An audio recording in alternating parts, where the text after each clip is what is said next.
And so now when I train managers every day, one of the biggest things that I train in my new manager boot camp that I offer a couple times a year to our new leads is I talk about imposter syndrome directly and I get people to open up about it. And what I've noticed is that just hearing other people deal with the same stuff, that Right. firstly helps people realize I'm not alone. Okay, Mhm. I'm not in this alone. Everybody feels like this. Nobody feels confident fully. Mhm. That's okay. The other thing I tell everybody to do is keep a record of your successes. So this is a little bit like nerdy of a thing that I do, but I have an email folder that I call gas in the tank. And it's anytime I get kudos from my boss, anytime I have a client email that says, hey, you did a really good job on this, anytime I have a team member reach out and say, hey, I really learned from this thing you shared, that goes in the gas in the tank folder.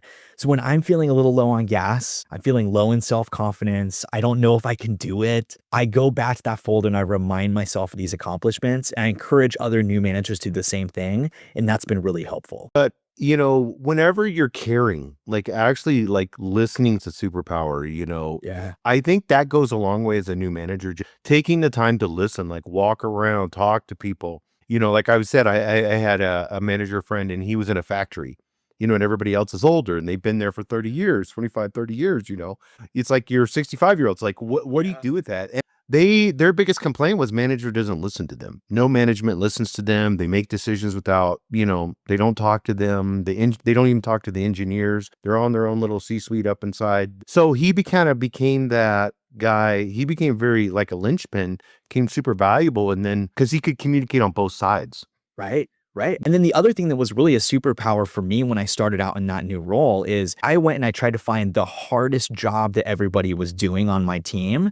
And I showed them I'm willing to do this with you.